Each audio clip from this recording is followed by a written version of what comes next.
Hi there, my name is Lee Boonstra. I'm a developer advocate at Google, specifically on conversational AI. And this means that you can find me at conferences sharing stories about conversational AI, Dialogflow, contact centers, and speech technology. The feedback that I get from my audience, I usually take that back and then I'll go to the Google engineers to better our products. And that is also what I want to do with this session today. I will talk a little bit more about where we are and what we see at Google. When we talk about conversational AI, many people think about the Google Assistant and WaveNet speech models, but we actually work a lot also with enterprise customers. So I will also share some learnings while working with them and how we can improve customer care. The next generation of conversational, where we are working on, for example, new products for interaction and building chatbots, technology to create speech synthesizers, and all things around it. So I'll show some demos, and I hope you will have fun. Let's start. This is a statement that's made by Gartner, where it says like 50% of the enterprises will spend more on bot development than traditional mobile app development within the next year. And that's also what we see at Google. Like much more companies started by building chatbots. We have at Google like several conversational products. Some of them you might be aware of. For example, the Google Assistant, which comes with the Actions on Google framework and the Builder tool for building Google Assistant apps. Maybe you are aware of the tool called Dialogflow. Dialogflow is a conversational suite for building chatbots. You can build Google Assistant bots with that as well, but you can also build chatbots for web, social media, or maybe even contact centers with this tool. Maybe you are familiar with our speech-to-text and text-to-speech machine learning models and APIs.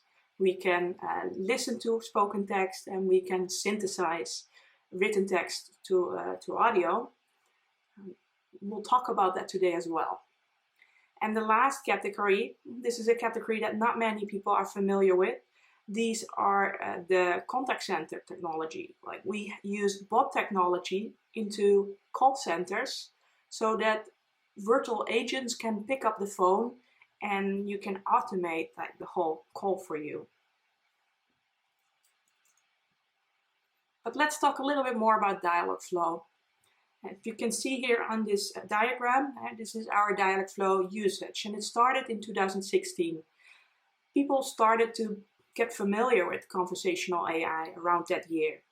People started to create Google Assistant chatbots, or maybe chatbots on web. But I mean, people were building chatbots already before that. But this time there was a big shift here because we were building chatbots with the help of machine learning, so that you don't need to program your chatbot anymore, but that we let the chatbot learn based on training phrases and examples. Our tool Dialogflow, which can do that, it's based on machine learning, has a user base now of almost over the 1.5 million, and it keeps on growing. So it's a very popular tool. And what we see with that is not only the chatbots are as simple as in the past anymore, but even the chatbots, also the complexity is growing. Dialogflow is a tool that's chosen for its outstanding NLP, natural language processing, but also for its simplicity. For the people that don't know Dialogflow, Dialogflow is a development suite for building conversational UIs. Thus, chatbots, voice bots, contact centers, you can all build it with the same tool. You even can support multiple channels over 20 different languages. It's powered by machine learning, natural language understanding, but also intent classification and entity extraction. The way how this works is that Dialogflow UX designers or agent modelers, or maybe even developers, they create intents. And they do this by specifying training phrases to train the underlying machine learning model. An intent categorizes a user's intention. For each Dialogflow agent, you can define as many intents as you want, where your combined intents can handle a complete conversation. Each intent can contain parameters and responses. Matching an intent is also known as intent classification or intent matching. This is the main concept in Dialogflow.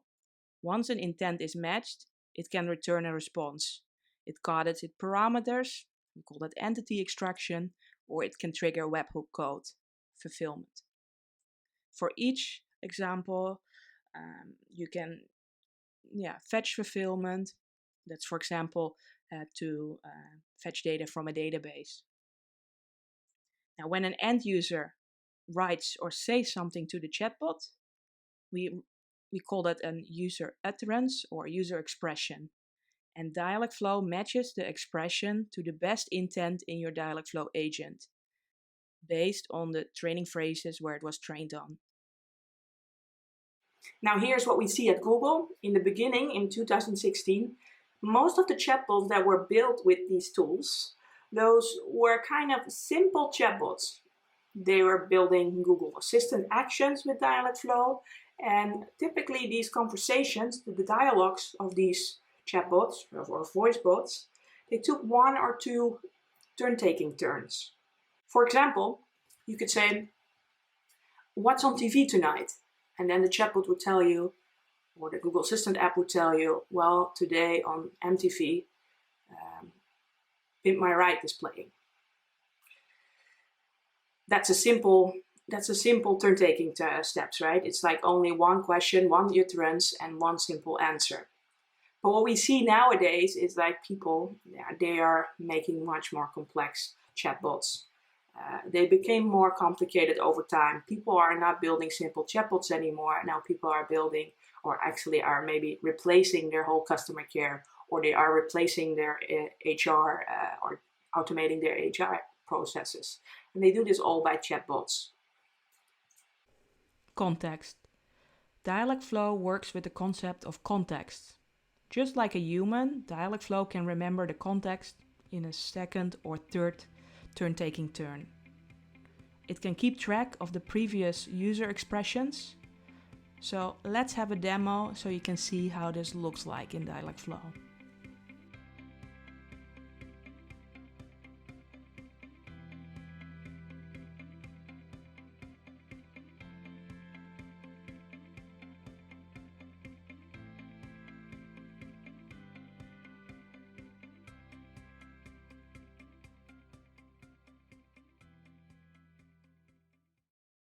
So that means like we're entering the next generation of conversational AI.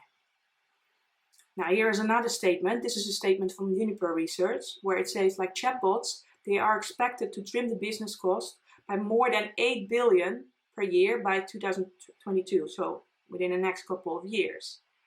And if you tell me, well, that cannot be with a simple chatbot like a Google Assistant app. You won't make a lot of money. You won't make millions of money by building simple chatbots. But you will make a lot of money, or you can save and trim a lot of business costs if you create complex or complicated use cases. For example, like replacing your customer care in your contact center. And this is something that Verizon currently does with our tooling. You can imagine that a contact center has a lot of cost, right? You can save that. Instead of hiring a whole army of people picking up the phone, you can have like a virtual agent pick up the phone for you. And you still need people in the contact center, but more for when you escalate a call. Or you can route the calls to the right people. Conversational AI in contact centers is actually way more complicated than the Google Assistant apps, even though it's both voice and you would both talk to it. But at the Google Assistant, as I mentioned before, these are simple user utterances, user expressions. They match to one intent. If I ask, like, turn off the lights, Yeah, I know what the question is and I can turn off the lights. But when you enable a virtual agent in a contact center, yeah, a user can talk and they can have like a whole story from 10 minutes long. And there are many possible intents, but what is the real question that the user asks and what should you answer? So you can imagine like that's already complicated. And on top of that, it also comes with lots of contact center features. You need to deal with mono audio. You need to be able to listen to the keypad tones. You want to interrupt the call flow. Contact centers are chatbots, are virtual agents, but way more complicated. And now here's what we see at Google. The big money savers, those are typically the complex use cases. The replacement for the customer care, the contact centers, HR automation. These things are very expensive for businesses, especially contact centers. Conversational AI can reduce the call time, can reduce the hold time, and of course it offers like 24/7 availability.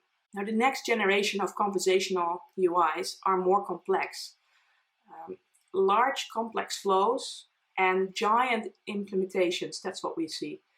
So this could mean like maybe hundreds or thousands of dialogues, like intenses that we call that in Dialogflow. And more than 3 turn-taking turns. Maybe you want to branch off your conversation in various ways. Parts of the dialogues are repeatable. And imagine like when you have like a chatbot flow and at some point you want to log in, yeah, that can come back on various points in your conversation. So yeah, it's repeatable. You really need to understand the incoming spoken text and the context. So imagine in the contact center where people talk for 10 minutes. Yeah, that's definitely more complicated. And then on top of that, yeah, companies, yeah, they work with teams on large implementations. So they all need to work together and they need to maintain your virtual agent because it's always growing. Here you can see an example of a complicated dialog flow. And mind you, this example doesn't even have many intents. This example uses 7 turn-taking turns and a bunch of repeatable dialogues. You will see this example later in one of my demos, but what I'm actually building is a conversational tool picker, which based on a bunch of yes or no questions can make a selection on which conversational tool you should use. And it really drills down, and at some point it even branches out that you have like multiple answers that you can give. And now in a real world, examples are much more complex like this one, and they will have many more pages or many more lines of dialogue. But you can think of an example as maybe a tax return chatbot. Like think about tax return here in the Netherlands. You have to fill in maybe like 5 to 8 different pages of forms. Imagine if you build a chatbot for something like that. Yeah, it becomes very complicated because it has many turn-taking turns. Other examples could be a replacement of a customer care or an HR chatbot. Really, you see like if you have a dialogue and you would see it in a tree, it will kind of look like this. And this is why we're now introducing Dialogflow CX. This is a new tool. It's called Dialogflow Customer Experience. That's what it stands for. And it's a development suite for building advanced, large and complex conversational UIs. It empowers your team to accelerate creating enterprise-level conversational experiences through visual bot builders, reusable intents, and the ability to address multi-taking turns in conversations. This is an additional product and it will coexist next to Dialogflow. It's a different product which addresses the use case of building complex enterprise chatbots or virtual agents, voice agents in contact centers. And it's an easy way to maintain all the always on growing conversations. Let's have a look into one of my own demos. What I've created here is a demo chatbot which can give you advice on which conversational AI tool of Google you should use. And what's so special about this agent is that I'm making use of multiple flows. I have a bunch of pages with complicated multiple turn-taking turns. And I'm also collecting parameters. So I have like routes, like intent routes and condition routes that I'm using. And I'm going to point this out, and then I will show you also in the simulator like how the conversation goes. So what you can see here, this is the default flow. This is where you enter the virtual agent. It's in the start page, and from the start page it goes to kind of a main menu where it just introduces itself, and then you can start or kick off the various flows. So for example, you could say like, I want to start the flow for the conversational UI picker. Or you could say, I want to speak to someone, and then it starts another flow. Now, when you start the conversational picker flow, you can see here, this is a lot more complicated. There are lots and lots of questions, follow-up questions, and I can either answer with yes or no. So it will ask me questions like what you see here, like you get the question like, is this a cross agent? You get this from the previous flow. Do you support cross-channel? And then you say no, and then you can go to the Google Assistant, where you get the question like, are you building for the Google Assistant? And then you can say either yes or no. And you see here, these are the intents that I'm using, yes and no. The intents, I created them in the intents menu, and I've been reusing them all the time. So you can see off that my conversation has multiple turn-taking turns, and it branches off either from yes, no, and based on all the yes or no answers, it will either come with a solution that you should use the Google Assistant Conversational Builder, Dialogflow CX, or Dialogflow Essentials. And with the Dialogflow products, it will forward you to a request form, so you can speak to a Google representative. Yes. Now let's try this out. Let's see how that works. I click on Test Agent, so it opens the simulator, and I can start talking to my agent. It will start with the welcome message. You see that it gets it from the default start flow. How can I help? It's the welcome intent that was matched. And it says like, hi, I'm Google's conversational AI advisor. I can explain about the different conversational tools that we have at Google Cloud. You can ask me which conversational tool you should use, and I can give you answers on the various tools. What would you like to know? Now let's say, which tool should I use? Now you see it moves it to the conversational tool picker flow, and I'm in the start page. And from the start page, I get the following message. Like, I can give you guidance on which tool to use. Shall we start with the very first question? Yes. Are you building for cross-channel agents? No, I'm building just a regular chatbot. Are you building for the Google Assistant? So no. Are you building for a conversational IVR, for contact center? No. Does your conversation take more than 3 turn-taking turns? Yeah. The product that you should use is called Dialogflow CX. Can you leave your email address so Google can contact you? You see, like what I collected here in the form, like a form parameter that says CX. Now I can leave my email address here. Enter. You see also it got it the email address that I specified, and now I get the result message. A Google sales representative will contact you about CX. So you've seen the intent routes.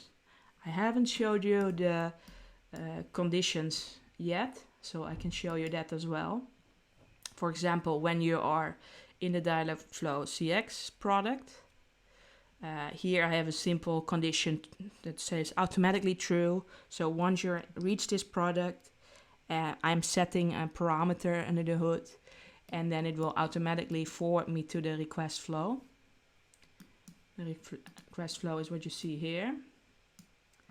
And there I'm collecting an email address where I say like it's system email. And the prompt that the agent will tell me, so what's your email address, or how can Google contact you. And then I create another condition, and this is a special condition that basically does the slot filling. It waits till all the parameters have been collected, so then it gets the status final, and then it can move on to the next page. And in my case, the next page, that's a confirmation with just an entry dialog that tells me like the Google sales representative will contact you about the product on this email address. And then it automatically transitions to an end session. So it logs out the chatbot. The conversation is over. Now, what about the current Dialogflow? Will that still exist? Yes, it will still exist, but we will rename it to Dialogflow Essentials.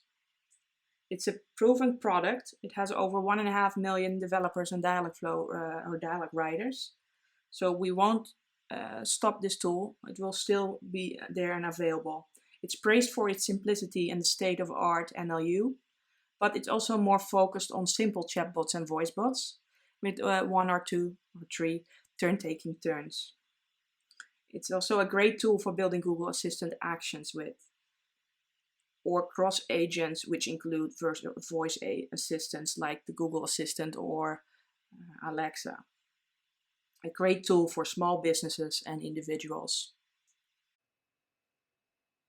Now you're probably all wondering what's new. To get started, let's have a look into agents. A Dialogflow UX agent is a virtual agent that handles conversations with your end users. Like Dialogflow Essentials, it contains a natural language understanding module that understands spoken or written text, and it works based on intent matching or intent classification. However, there are a few concepts that are new, which makes Dialogflow CX seriously different compared to Dialogflow Essentials. In Dialogflow Essentials, the building blocks were intents, but in Dialogflow CX, these are flows and pages. Dialogflow EX, conversation control, were context, events, and intents.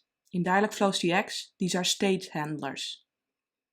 And in Dialogflow ES, fulfillments are webhooks.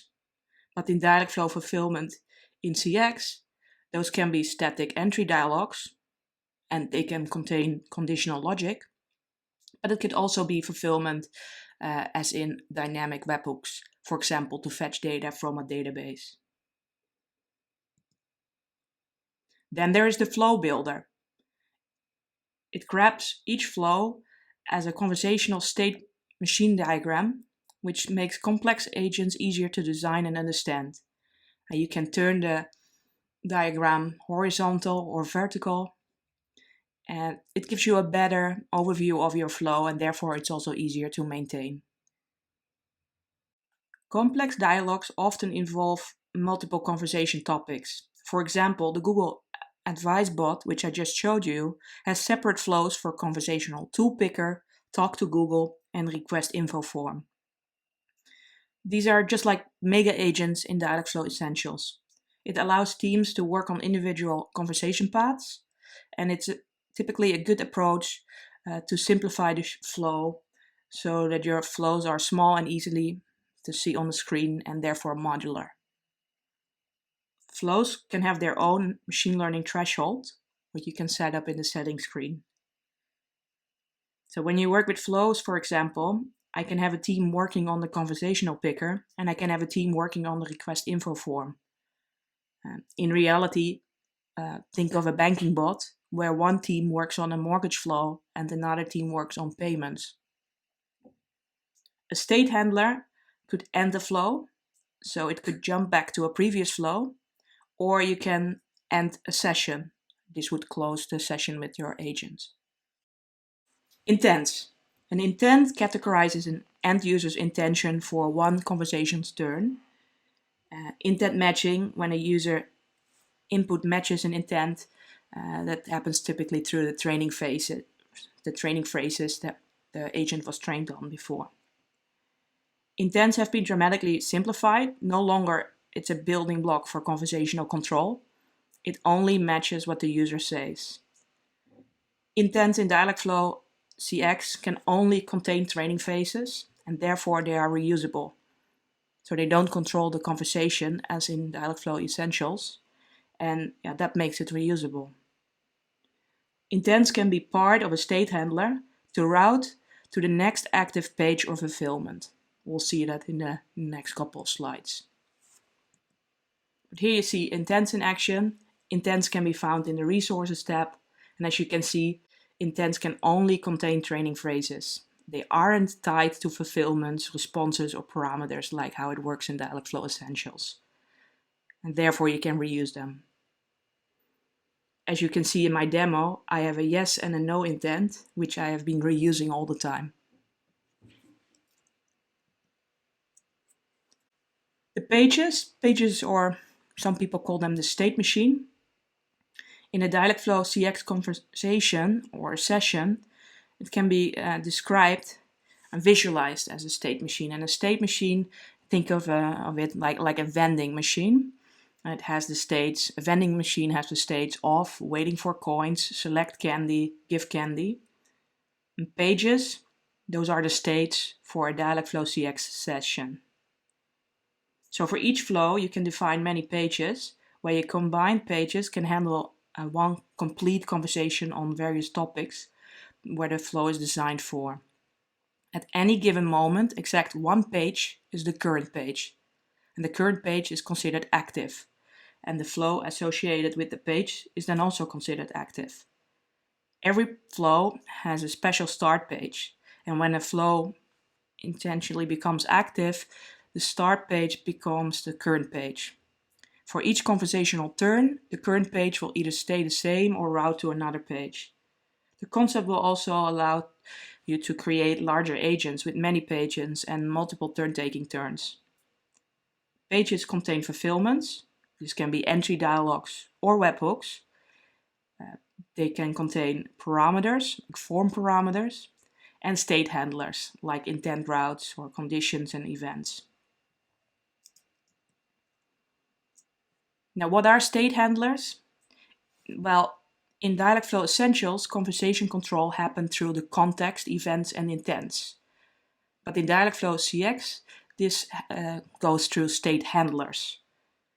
Now, as you know or maybe aware of, in Dialogflow Essentials, we worked with context, but that was very difficult for large agents, especially for agents with multi-turn-taking turns. Because at some point, how did you have to deal with the lifespan? And it was always like a guess, like, well, will this work? In Dialogflow CX, this is changed a lot. As state handlers, that's the general naming for the various transition routes that are available within your agent. So for a possible fulfillment or moving from one page to another page, you could use intent routes. That means like once an intent got matched, then you move to another page or start the fulfillment. There are condition routes. So you can set certain conditions. And when a condition is true, it goes further. A condition could be, for example, like when I collected all my form parameters. And then there are event handlers. So when an event was fired, for example. And this could be also like error messages. Like if there is an error in your fulfillment, your dynamic fulfillment, so in your API, then you could catch it on the agent side through event handlers. Let's have a look. Here you can see pages in the visual flow builder, and it contains state handlers to route from one active page to another active page or to go to the fulfillment. You can see in an example here of the intent routes and the condition routes that I'm using. In Dialogflow Essentials, when the user said something that was unexpected, we had simple fallback intents. But in Dialogflow CX, within an active page, only intents, conditions, or events can be matched. You can really clearly guide the conversation, as each page has special error messages, which are page specific. And beside the error handling, we also have a special error handling with dynamic fulfillments, which happens through events. So now they are explicit within your agent. So you don't need to interact with the API because errors are events. Then there are contact center features. With just one click, you can turn your agent into a telephony experience just by integrating with an IVR system of your own choice. It allows barge in so that you can interrupt the flow. It has features for live agent handoff and DTMF, so dual tone multi-frequency, so that it allows you to use the number pad on your phone to provide options or specify a number. And it will have advanced insights so that you can easily assess model performance through the robust analytics dashboard, which showcases an overview as well as the ability to deep dive into the key metrics of your agent. All right, and with that, we're coming to the conclusion. I hope you really liked it. As you have seen, Google is really working on technology and tools for the next generation of conversational AI. And we do this with a tool called Dialogflow Customer Experience, Dialogflow CX. And it's currently in beta. If you look on the below link, and you can start playing around with it. Chatbots aren't as easy and simple as 5 years ago. Chatbots are always growing. It's an ongoing process. And thus, chatbots, voice bots, contact center bots, they get more complicated. And you really need a good tool for this. With Dialogflow CX, it will probably help you out. Thank you.